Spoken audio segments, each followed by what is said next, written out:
मराठा समाजाच्या आरक्षणाच्या संदर्भात आणि मनोज जरांगे पाटील यांचं उपोषण आणि इतर जे काही आंदोलन सुरू आहे या पार्श्वभूमीवर अतिशय महत्त्वाची अशी उपसमितीची बैठक मी देखील आज अटेंड केलेली आहे आणि या बैठकीमध्ये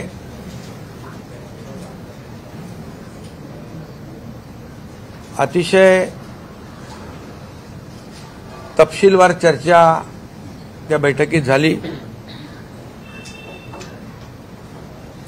त्यामध्ये जस्टिस शिंदे साहेबांची जी कमिटी आपण गठीत केली होती जुन्या कुणबी नोंदी शोधण्यासाठी तपासण्यासाठी, त्या कमिटीने एक प्रथम अहवाल जो आहे तो आज आमच्याकडे सादर केलेला आहे। तो उद्या आम्ही कॅबिनेटमध्ये घेऊन तो स्वीकारून त्याचा पुढचं जे काही जी प्रक्रिया आहे ती आम्ही करणार आहोत। जस्टिस शिंदे कमिटीमध्ये जवळपास 1,72,00,000 कागदपत्रांची केसेसची तपासणी झाली आणि त्यामध्ये 11,530 कुणबी नोंदी जुन्या नोंदी आढळून आलेल्या आहेत आणि त्यांनी संपूर्ण सविस्तर अहवाल देखील सादर केला आणि फार जुने रेकॉर्ड तपासले। त्याच्यामध्ये काही रेकॉर्ड्स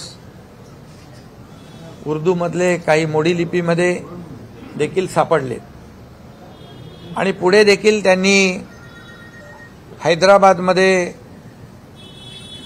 जे जुने पुरावे नोंदी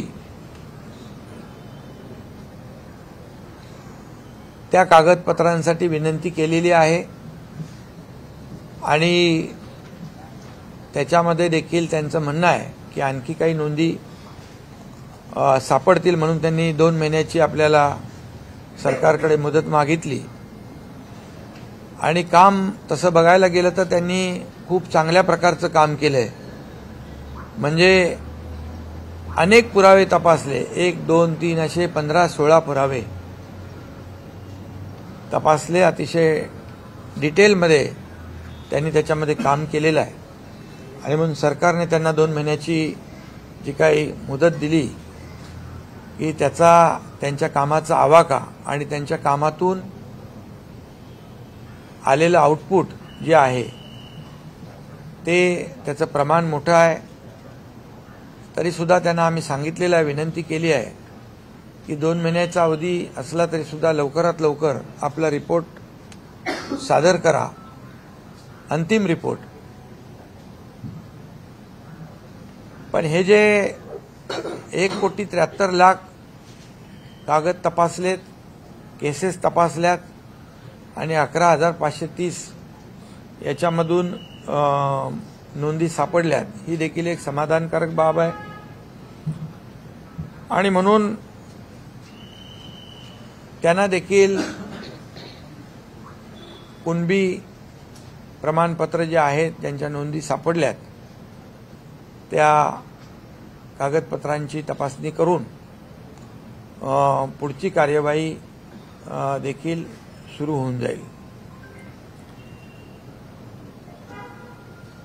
दुसरं हा एक भाग झाला जस्टिस शिंदे कमिटीचा आणि दुसरा एक भाग जो आहे जे मराठा आरक्षण, मूळ मराठा आरक्षण जे आहे हे सुप्रीम कोर्टामध्ये जे रद्द झालं त्यावर देखील सरकार काम करतंय आणि क्युरेटिव्ह पिटिशनमध्ये सुप्रीम कोर्टाने ड्यू प्रोसेसमध्ये मॅटर लिस्टिंग करून आम्ही ऐकू अशा प्रकारचं एक विंडो सुदैवाने ओपन झालेला आहे आणि त्यावर देखील काम सरकारचं युद्ध पातळीवर सुरू आहे। आज मागासवर्ग आयोगाचे अध्यक्ष निरगुडे साहेब होते, त्यांची कमिटी त्याच्यावर काम करते। त्यांना जी काही लागणारी मदत जी आहे ही पूर्णपणे सरकार उपलब्ध करून देईल आणि रिजन वाईज त्यामध्ये ज्या तज्ञ संस्था आहेत, या तज्ञ संस्था त्यामधून त्यांना मदत करतील। पूर्ण मॅनपॉवर, जे काय आवश्यक असेल स्टाफ आणि ज्या संस्था विश्वसनीय संस्था आहेत, ज्यांनी यापूर्वी देखील काम केलेलं आहे, अशा संस्थांच्या माध्यमातून युद्ध पातळीवर ते इम्पिरिकल डेटा जो आहे तो त्याचं एक्सरसाइज आणि गोळा करण्याचं काम होईल आणि मराठा समाज मागास कसा आहे हे सिद्ध करण्यासाठी या क्युरेटिव्ह पिटिशनच्या माध्यमातून आपल्याला ते उपयुक्त ठरेल। कारण त्याच्यामध्ये ऑर्डर करताना सुप्रीम कोर्टाने मागे आपलं आरक्षण रद्द करताना ज्या काही त्रुटी काढलेल्या आहेत, त्या त्रुटी दूर करण्यासाठी देखील आज आम्ही जस्टिस निवृत्त न्यायाधीश गायकवाड साहेब, निवृत्त न्यायाधीश भोसले साहेब आणि जस्टिस शिंदे साहेब याची एक ॲडवायझरी बोर्ड म्हणून ती एक आम्ही स्थापन केलंय। कारण गायकवाड साहेबांचा पहिला रिपोर्ट त्यांचा होता, दुसरा रिपोर्ट भोसले साहेबांचा होता आणि जस्टिस शिंदे तर आता त्याच्यावर काम करतायत। त्यामुळे तो एक आम्ही निर्णय आज घेतलेला आहे। ही कमिटी जी आहे महत्त्वाची 3 जस्टिस निवृत्त न्यायमूर्तींची, ही सरकारला क्युरेटिव्ह पिटिशन आणि टिकणारं मराठा आरक्षण हे देण्यासंदर्भामध्ये मार्गदर्शन करेल आणि मागासवर्ग आयोगाला देखील मदत करेल, अशा प्रकारचा निर्णय झाला। एक टास्क फोर्स जो आहे तो देखील सिनियर काउन्सिलचा आपण गठीत केलेला आहे आणि त्यांची देखील बैठक जी मागच्या वेळेस मराठा आरक्षण जे देवेंद्र फडणवीस साहेब मुख्यमंत्री असताना दिलं, त्या कमिटीमध्ये दादा आम्ही सगळेच होतो आणि त्यात देखील जे काही तज्ज्ञ आहेत त्या तज्ज्ञांनी मराठा आरक्षण मिळवून देण्यासाठी, हायकोर्टमध्ये टिकवण्यासाठी जे काही काम केलं, त्यांची देखील बैठक टास्क फोर्सचे जे आपले वकील आहेत किंवा आपली जी बाजू सुप्रीम कोर्टामध्ये मांडणार त्यांची देखील बैठक तातडीने घेण्याचा निर्णय आम्ही घेतलेला आहे। आणि एकंदरीत हा डाटा गोळा करण्यासाठी रिजन वाईज म्हणजे टाटा इन्स्टिट्यूट असेल, गोखले इन्स्टिट्यूट आहे, असे अनेक जे काही नामवंत आहेत, विश्वसनीय संस्था आहेत, त्यांची मदत आम्ही या ठिकाणी घेणार आहोत। आणि ज्यांना या बाबतीमध्ये, ज्यांनी मगाशी मी म्हटलं की मागच्या वेळेस जे आरक्षण दिलं आणि हायकोर्टामध्ये त्याला चॅलेंज झालं, पण हायकोर्टामध्ये देखील ते टिकवलं आणि त्यामध्ये ज्यांनी सहभाग घेतला, योगदान दिलं, त्यांची देखील मदत आम्ही घेतोय। खरं म्हणजे हा मुद्दा फार जुना आहे, 1980 पासूनचा। असा असला तरी सुद्धा या मुद्द्याला, मराठा आरक्षणाला खऱ्या अर्थाने चालना दिली ती देवेंद्र फडणवीस साहेब मुख्यमंत्री होते त्यावेळेस दिली आणि त्यावेळेस मराठा समाजाला आरक्षण आपण सरकारने दिलं। हायकोर्टामध्ये त्याला चॅलेंज झालं, ते टिकवण्याचं काम आपल्या सरकारने आणि या सर्व तज्ज्ञ लोकांनी केलं। सुप्रीम कोर्टामध्ये अपील झाल्यानंतर दुर्दैवाने ते आरक्षण रद्द झालं। दुर्दैवानेच म्हणेन मी, कारण ह्याच्यामध्ये त्यावेळेस सुप्रीम कोर्टाने काही त्रुटी आणि ऑब्झर्वेशन नोंदवले, त्यामध्ये त्याला आपण कोर्टाला त्यावेळेस कन्व्हिन्स त्यावेळेचे जे कोणी असतील ते करू शकले नाहीत। दुर्दैवाने मी म्हणेन, आज मी त्याच्यामध्ये राजकारणामध्ये जाऊ इच्छित नाही, परंतु काही गोष्टी ज्या आहेत, काही कागदपत्र त्याला सादर करण्यासाठी देखील अनेक वेळा सुप्रीम कोर्टाच्या तारखा मागितल्या गेल्या। अनेक वेळा काही असंही घडलं की मराठीतलं इंग्लिशमध्ये ट्रान्सलेट करणं हे देखील त्यालाही विलंब झाला, किंबहुना त्याच्यामध्ये देखील त्रुटी राहिल्या। या सगळ्या कारणांमुळे जे सुप्रीम कोर्टाने रद्द केलेलं आरक्षण जे आहे हे आरक्षण आताच्या क्युरेटिव्ह पिटिशनमध्ये त्याच्या त्रुटी दूर करण्याचं काम आणि मराठा समाज मागास कसा आहे हे सिद्ध करण्याचं काम वार फुटिंगवर युद्ध पातळीवर आमचं सरकार करेल आणि टिकणारं कायद्याच्या चौकटीत बसणारं आरक्षण जे आहे हे देण्यासाठी सरकार कटिबद्ध आहे। सरकारने जबाबदारी घेतलेली आहे। सरकारची जबाबदारी मी जाहीरपणे व्यक्त केलेली आहे आणि त्यामुळे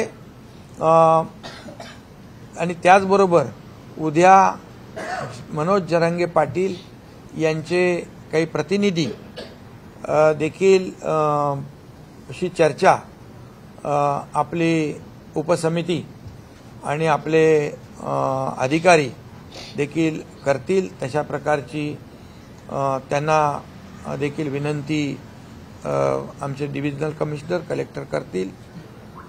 माझी एवढीच विनंती आहे की 58 मोर्चे गेल्या वेळच्या आरक्षणाच्या वेळे या राज्यामध्ये निघाले। अतिशय शिस्तबद्ध पद्धतीने ते मोर्चे निघाले। त्या मोर्चाला कुठेही गालबोट लागलं नाही आणि त्यामुळे लाखालाखांचे मोर्चे काढून देखील कुठेही न्यायव्यवस्था, राज्यातली शांतता, जी काही कायदा सुव्यवस्था जी आहे ती धोक्यात आली नाही। परंतु दुर्दैवाने आज काही ठिकाणी मराठा समाज शिस्तप्रिय आहे, शांत आहे, हे त्यांनी दाखवून दिलं मागच्या आरक्षण मिळण्यापूर्वी। परंतु काही लोक आज जे काय कायदा सुव्यवस्था, जाळपोळ हे जे काही सुरू आहे, मला वाटतं मराठा समाजाने अगदी सजग होऊन याकडे पाहिलं पाहिजे, कारण हे गालबोट लागल्यामुळे आज कायदा सुव्यवस्था निर्माण झालेली आहे। त्याचबरोबर मराठा समाज जे बांधव आहेत त्यांना देखील माझी विनंती आहे, मी जाहीरपणे देखील विनंती त्यांना केली आहे, तुमच्या माध्यमातून देखील करतो की टोकाचं पाऊल आपण उचलू नका, आत्महत्येसारखं पाऊल उचलू नका। आपल्या मुलाबाळांचं, आईवडिलांच्या परिवाराचा विचार करा, त्यांना वाऱ्यावर सोडू नका। अशा प्रकारची मी त्यांना भावनिक आवाहन देखील या ठिकाणी करू इच्छितो। आणि कारण मराठा आरक्षण देण्यासंदर्भात जे 1980 पासूनचा प्रश्न असताना देण्याची तत्परता मुख्यमंत्री देवेंद्र फडणवीस साहेब जेव्हा होते त्यावेळेस दिलं, हायकोर्टात देखील टिकवलं। दुर्दैवाने सुप्रीम कोर्टामध्ये ते टिकवू शकले नाहीत। ही वस्तुस्थिती आहे, हे कटू सत्य आहे। आम्ही देणारे आहोत आणि प्रामाणिकपणे मराठा समाजाला आरक्षण 2 टप्प्यामध्ये आपण एक कुणबी जे जस्टिस शिंदेंचं काम, दुसरं क्युरेटिव्ह पिटिशनच्या माध्यमातून सुप्रीम कोर्टाचं काम आम्ही प्रामाणिकपणे करतोय। आम्ही कुठल्याही परिस्थितीमध्ये कुणालाही आम्ही फसवू शकणार नाही, फसवणार नाही, फसवू इच्छित नाही। म्हणून जी मागणी जी आहे ती मागणी देखील कायदेशीर असली पाहिजे, नियमामध्ये बसणारी असली पाहिजे आणि ती टिकणारी असली पाहिजे। नाहीतर आज आम्ही सरकारने निर्णय घ्यायचा आणि उद्या तो फेटाळायचा।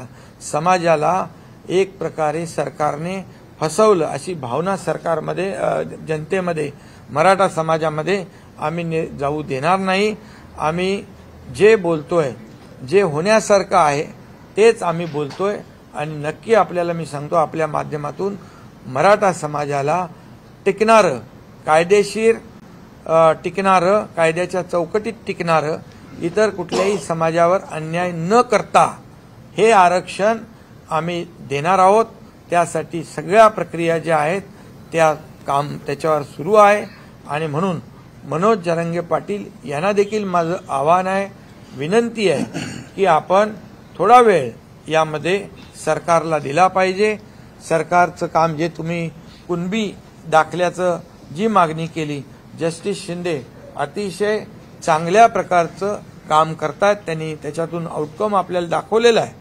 त्यामुळे त्यांनी देखील मनोज जरांगे पाटील यांनी स्वतःची काळजी घेतली पाहिजे। त्यांच्याही काळजीची आम्हाला तब्येतीची चिंता आहे।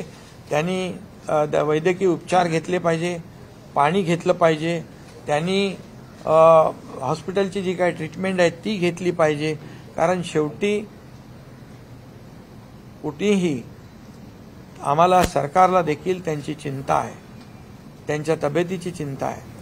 त्यांनी जो काही मागास मराठा समाजासाठी जो लढा उभारलेला आहे, सरकारने तो गांभीर्याने घेतलेला आहे। सरकार पूर्णपणे या मराठा समाजाच्या आरक्षणाच्या बाबतीमध्ये अतिशय गंभीर आहे आणि म्हणून आज सर्व लोकांची एक महत्त्वाची बैठक आम्ही या ठिकाणी बोलावलेली आहे आणि त्यामध्ये पूर्णपणे आपल्याला सुदैवाने की 2 मार्गाने आपण या मराठा समाजाला न्याय देण्याचा निर्णय घेतलाय। जुन्या कुणबी नोंदी आणि क्युरेटिव्ह पिटिशनच्या माध्यमातून रद्द झालेलं आरक्षण हे देण्यासंदर्भात अतिशय युद्ध पातळीवर काम सुरू आहे। पण आपण झटकन हा निर्णय घ्या किंवा हा निर्णय घेऊ नका असं आपण करू शकत नाही, कारण जो निर्णय सरकार घेईल तो टिकाऊ असला पाहिजे, टिकणारा असला पाहिजे, कायद्याच्या चौकटीमध्ये बसणारा असला पाहिजे आणि त्याचे फायदे जे आहेत हे कायमस्वरूपी मराठा समाजाला मिळाले पाहिजे, अशा प्रकारची आमची भूमिका आहे। आणि त्याचबरोबर आज बैठकीमध्ये असाही निर्णय आपण घेतला की हा जो काही अहवाल जस्टिस शिंदे साहेबांचा आहे हा उद्या आपण कॅबिनेटमध्ये स्वीकारल्यानंतर आपले महसूल मंत्री, संबंधित तहसीलदार असतील, जिल्हाधिकारी असतील यांच्याबरोबर व्हीसीवरून बोलून हे जे काही ज्यांच्या जुन्या नोंदी आहेत त्या जुन्या नोंदी त्या ज्यांच्या सापडलेल्या आहेत त्या तात्काळ त्याची कागदपत्र तपासून त्यांना जे दाखले देण्याची प्रक्रिया देखील जी आहे ही सुरू करण्याचा देखील आपण निर्णय घेतलेला आहे। आणि हा निर्णय आज आपण नव्याने घेत नाही, हा निर्णय 2004, 2007 आणि 1967चा आहे। त्यामुळे मला वाटतं या सगळ्या दोन्ही बाजूतून आपण पुढे जातोय आणि म्हणून आज या आंदोलनाला कुठेही गालबोट लागता कामा नये याची काळजी देखील मराठा समाजाने घेतली पाहिजे की या मराठा समाजाच्या आडून कुणी अशा प्रकारचं ज्या घटना होत आहेत त्या घडवू इच्छित आहे का याचा देखील मराठा समाजाने विचार केला पाहिजे। आणि राज्यातील जनतेला देखील मी शांततेचं आवाहन करतो, कारण राज्यामध्ये कायदा सुव्यवस्था, शांतता अबाधित राखणं सरकारची जबाबदारी जशी आहे तशी नागरिकांची आहे आणि आपल्या सर्वांची आहे। त्यामुळे या सगळ्या आंदोलनाला मराठा समाजाच्या कुठेही गालबोट लागू नये याची काळजी मला वाटतं मराठा समाजाने, मराठा क्रांती मोर्चाने आणि मनोज जरांगे पाटील यांनी देखील घेतली पाहिजे।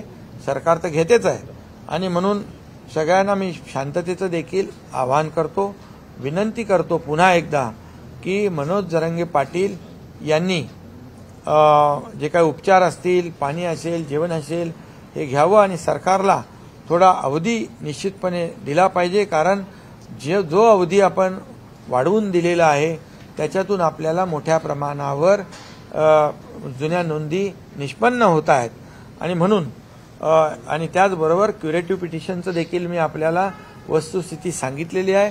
सुदैवाने ती विंडो देखील आपल्यासमोर ओपन झालेली आहे आणि त्यासाठी आपण जे जे काय करायचं ते करणार आहोत।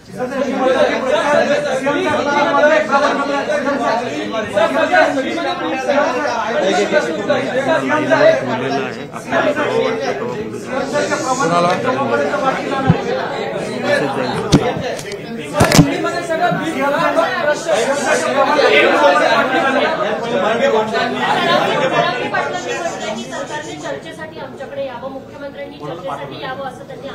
नाही, यामध्ये एक मी हिंदीमध्ये जरा बोलतो. आज की बैठक बहुत ही महत्वपूर्ण रही है. मराठा आरक्षण के बारे में सभी हमारी उप समिति की बैठक थी. उप समिति के सभी मेंबर थे और सभी अधिकारी थे, एजी थे, और जो मागास वर्ग आयोग है उसके निरगुड़े जी थे, जस्टिस शिंदे जी थे, और सभी लोग आज बड़े पैमाने पर चर्चा हुई है. सब पॉजिटिव चर्चा हुई है. और इसमें जस्टिस शिंदे सर की जो कमेटी है उन्होंने प्रथम रिपोर्ट जो है सादर किया हुआ है. कल हम कैबिनेट में रखेंगे और उसके ऊपर हमारे महसूल मंत्री जी आगे के जो कार्रवाई के निर्देश है अपने लोगों को देंगे, महसूल विभाग के. ये एक निर्णय हुआ है. और इसमें दूसरा एक निर्णय ऐसा हुआ है जो जस्टिस है भोसले साहब और गायकवाड़ और शिंदे, जस्टिस शिंदे, इनकी एक कमेटी गठित की गई है. एडवाइजरी कमेटी के रूप से वो सरकार को भी गाइड करेगी और मागास वर्गीय आयोग को भी मदद करेगी.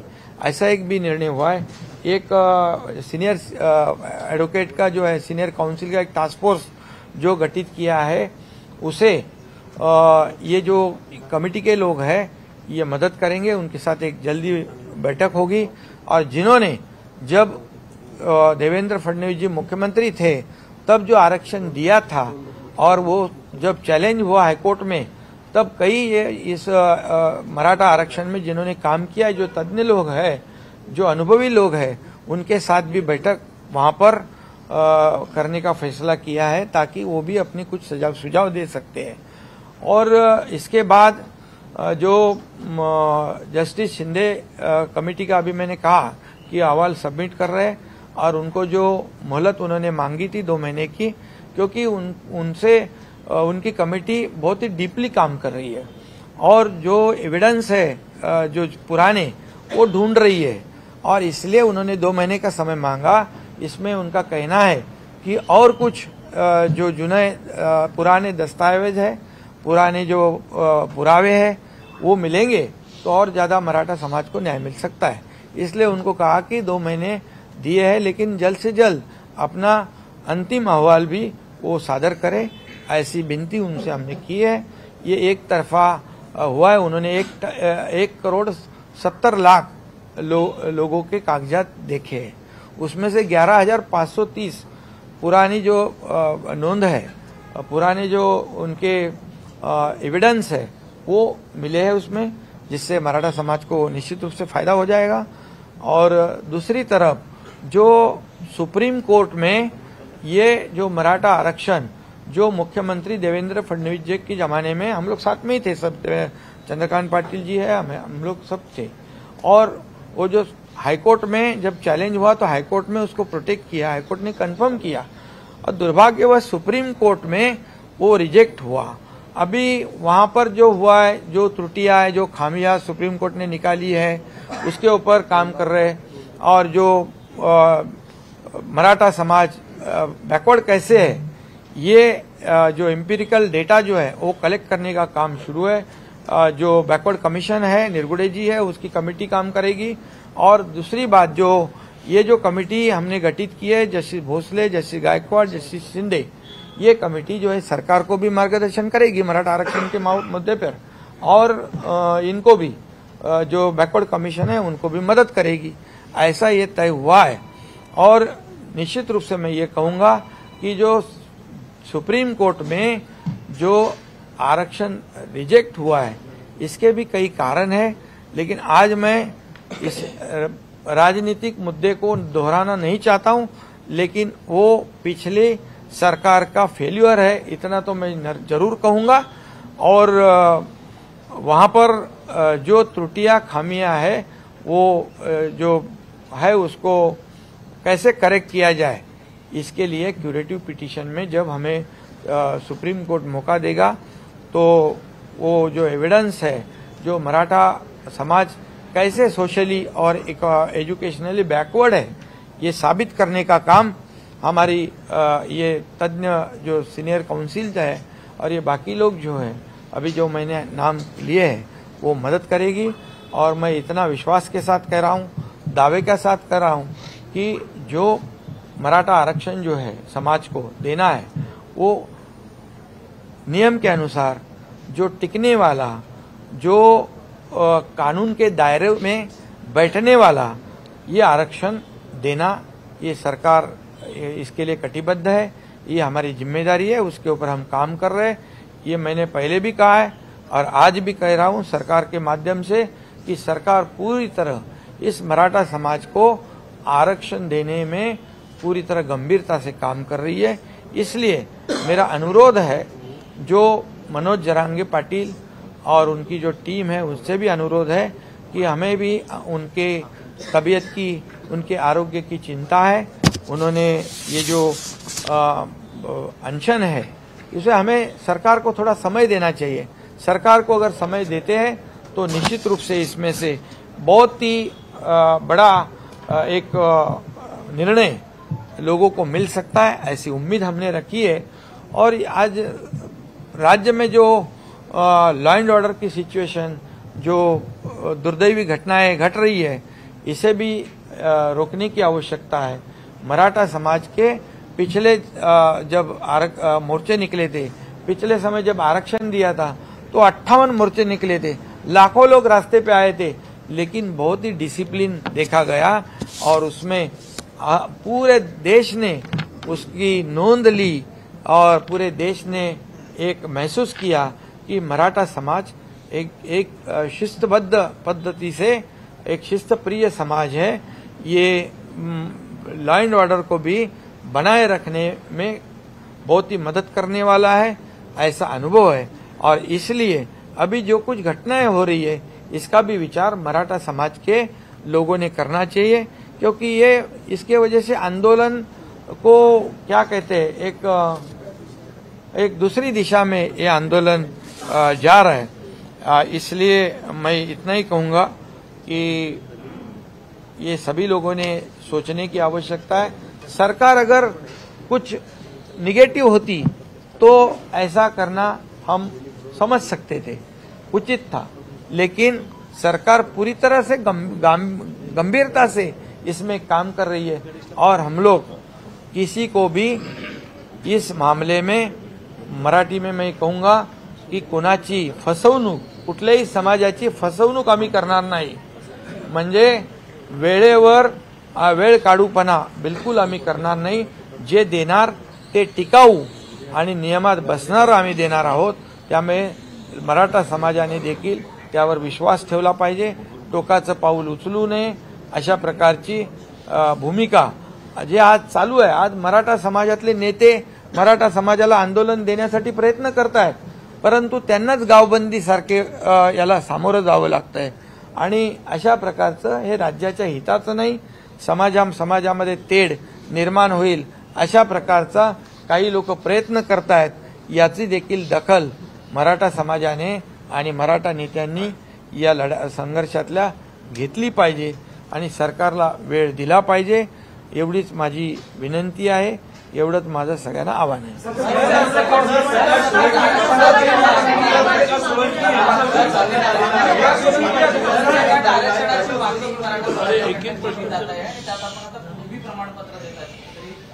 नाही, हे बघा, ज्यांना हे कुणबी प्रमाणपत्र देण्याचं ज्यांच्या जुन्या नोंदी आहेत हे 67 पासून सुरू आहे। 2004ला त्याचा GR पण निघालाय, पुन्हा GR निघालेले आहे। तर हे पूर्वीपासून 67 पासून तो नियम झालेला आहे। नवीन नियम तो किंवा नवीन निर्णय आपण घेतला नाही। या मराठवाड्यातल्या लोकांना कुणबी दाखला पाहिजे आणि तो मिळायला अडचण होती, म्हणून ती आपण कमिटी नेमली आणि ती कमिटी चांगलं काम करते। आणि मेन जो आहे मराठा आरक्षण, या मराठा आरक्षण देण्याबद्दल तर मी बोललेलो आहे। मराठा आरक्षण देण्याबद्दल जे रद्द सुप्रीम कोर्टात झालंय ते आपण क्युरेटिव्ह पिटिशनच्या माध्यमातून आपण त्याच्यावर काम करून मराठा समाज मागास कसा आहे हे पूर्णपणे पुरू करण्याचं काम सरकार करेल।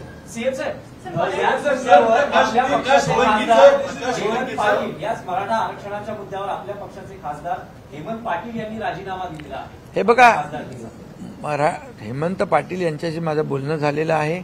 मराठा समाज जेव्हा एखाद्याच्या समोर येतो, भावनिक होतो आणि त्या भावनेपोटी त्यांनी केला असेल पण याच्यामध्ये एकच सांगतो तुम्हाला, आमच्या सगळ्यांचं काय हेमंत पाटील काय किंवा इथं बसलेले सर्व काय, आमचा उद्देश एवढाच आहे की मराठा समाजाला लवकरात लवकर टिकणारं आरक्षण मिळालं पाहिजे.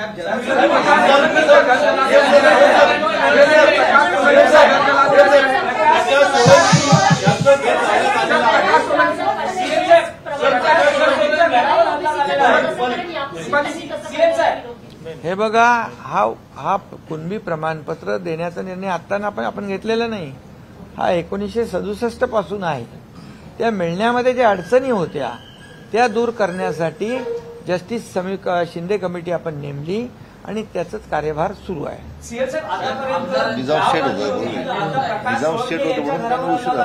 हा, आणि ते मराठवाडा माहित आहे, निजामशाही होती तिकडे आणि त्यामुळे त्या पुरा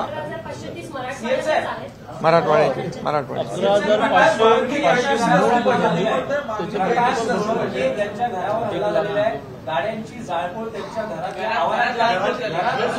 नाही. म्हणून मी एवढंच सांगतो की हे आंदोलन भरकटत चाललेलं आहे, दुसऱ्या दिशेला चाललेलं आहे. याचा विचार मनोज जरांगे पाटील, त्यांची टीम आणि सकल मराठा समाजाने घेणं गरजेचं आहे.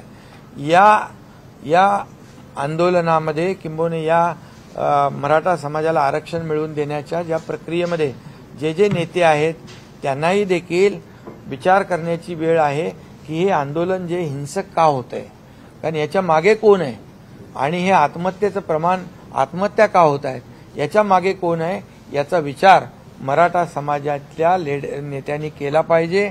आणि अशा प्रकारची गावबंदी, जे नेते या मराठा समाजाला आरक्षण मिळालं पाहिजे अशा भावनेतून काम करतायत, त्यांना जर आपण गावबंदी करू लागलो, आपापसामध्ये जर याच्यामध्ये मतभेद होऊ लागले, आपापसात संघर्ष होऊ लागला तर याला गालबोट लागेल. आणि मराठा समाजाची जी सहानुभूती आहे, मराठा समाजाबद्दल जे एक शिस्तीचं एक जगाने देशाने सगळं पाहिलेलं आहे त्याला गालबोट लागेल.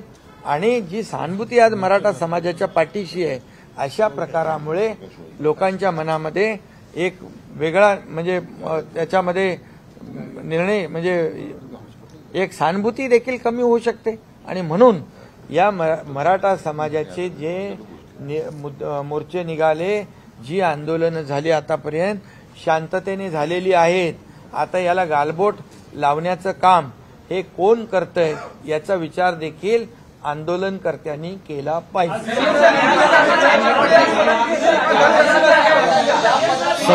आणि तुम्हाला पण एक मिनिट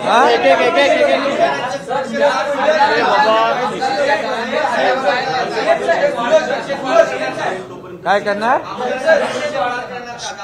ऐका, एक पहिली गोष्ट तुम्हालाही सांगतो, मी मीडियालाही सांगतो, मी सगळ्या, तुम्ही लोकशाहीचा चौथा स्तंभ मानता ना स्वतःला, लोकशाहीचे चौथे स्तंभ आहात तुम्ही. आणि माझी तुम्हालाही विनंती आहे, कुठल्या तुम्ही देखील एक समाजाचा भाग आहात, तुमच्या माध्यमातून देखील आम्ही जे आज निर्णय घेतले, आज जे निर्णय घेणार आहोत किंबहुना जे निर्णय घेतले, आज मराठा समाजाला आम्ही काय काय देतोय ते जाहिरातीच्या माध्यमातून उपसमितीने केलं होतं.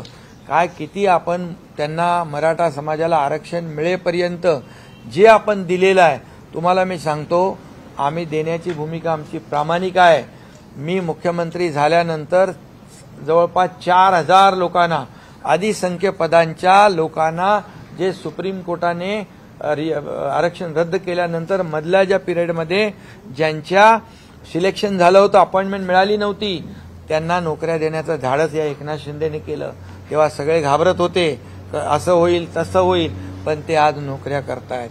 त्याचबरोबर सारथी, बार्टी, अण्णासाहेब पाटील आर्थिक विकास महामंडळ या माध्यमातून देखील आज जवळपास 67,000 तरुणांना अण्णासाहेब पाटील आर्थिक विकास महामंडळाच्या माध्यमातून 5,800 कोटीचं कर्ज वाटप झालंय.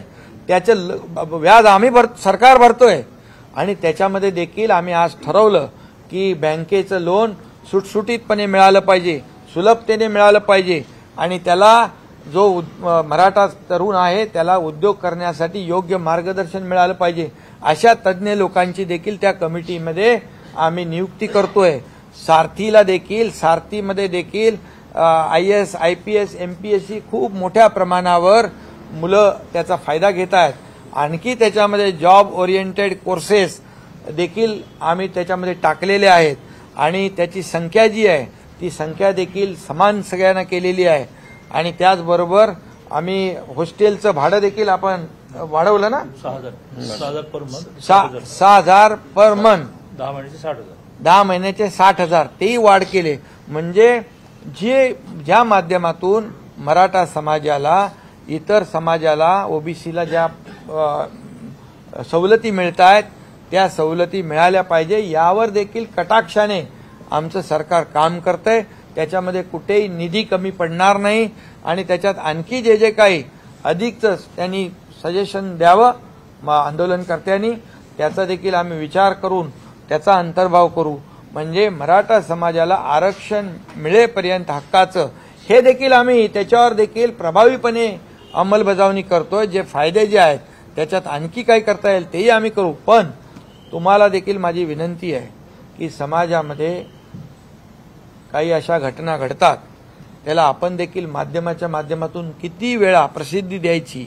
शेवटी राज्यामध्ये शांतता सुव्यवस्था राखण्याची जबाबदारी सरकारची जशी आहे, नागरिकांची जशी आहे, तशी तुमच्या मीडियाची पण आहे. तुमच्या मीडियानी पण याची दखल घेतली पाहिजे. तुम्ही ज्या माध्यमातून लोक शांततेचा मार्ग स्वीकारतील अशा प्रकारच्या देखील बातम्या तुम्ही आणि ही वस्तुस्थिती तुम्ही लोकांसमोर मांडली पाहिजे. आम्ही खोटं बोलणार नाही, खोटं काम करणार नाही, लोकांना बिलकुल फसवणार नाही. जे आम्ही करू ते एकदम फुलप्रूफ करू, टिकणारं करू आणि कायद्याच्या चौकटीमध्ये बसणारं करू हा विश्वास आम्हाला आहे. आणि या विश्वासाच्या जोरावरच आम्ही जाहीरपणे सांगितलेलं आहे आणि सरकार पूर्णपणे आज या मराठा समाजाच्या आरक्षण देण्याच्या पाठीशी आहे. काही इतर समाजाला कुठलाही धग न लागता, इतर समाजावर अन्याय न करता हे शक्य आहे आणि म्हणून ते आम्ही बोलतोय. त्यामुळे तुम्ही देखील मी बोललो त्याचा अर्थ वेगळा काढू नका, परंतु या राज्यात शांतता सुव्यवस्था राखेल.